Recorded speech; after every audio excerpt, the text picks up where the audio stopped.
ఆహా నేను మామూలుగా ఏదైనా తెచ్చి నాకు పోవడానికి నువ్వు వెళ్ళే దారిలో పానీపూరి ఏదో ఒకటి పార్సల్ తెమ్మంటేనే రావు నువ్వు అవన్నీ ఇప్పుడు ఆంటీ చెప్పింది కదా, ఆంటీకి అవసరం. అవునులే, మా అమ్మ చెప్తే చేస్తావు, నేను చెప్తే తేవలే. అమ్మాయి కన్నా ఆంటీ ముద్దు. సర్లే చెప్పు చెప్పు, నేను నిజం తెమ్మంటే తెస్తా. నాకు అదంతా వద్దా, అమ్మాయి ఎవరు చెప్పాల్సిందే. అమ్మాయి పేరు నాకు తెలియదు, అప్పుడే పరిచయం.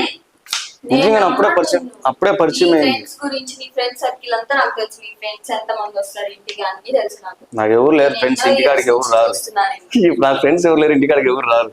ఎందుకు రాలేదు? మొన్న 4-5 అబ్బాయిలు వచ్చారు. ఎవరబ్బా గుండాలాగా వచ్చారని చూసాను. నేను లిటరలీ భయపడ్డా, నన్ను ఏమన్నా చేస్తారు వెళ్ళిపోయాను. చెప్పు. అమ్మాయి పేరు నాకు నిజంగానే తెలియదు, అప్పుడే పరిచయం అయింది. నువ్వు చెప్పవయ్యా బాబు.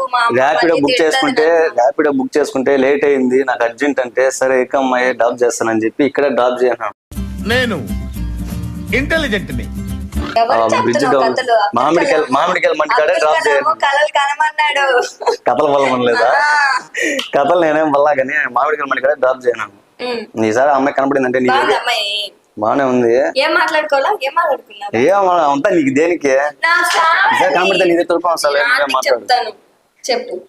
చెప్పే పని అయిపోతుందా? చిన్నపిల్ల అనుకుంటున్నావా? నువ్వు చిన్నపిల్ల. చెప్పు. హైట్ వెయిట్ బిహేవియర్ చూసి మూర్ఖుడేమో. నువ్వు చిన్నపిల్ల నేను చెప్పలేదు, నువ్వు చాలా పెద్ద పిల్లే. సర్లే చెప్పు. నిజంగానే పేరు తెలీదు, అమ్మాయికి తెలీదు.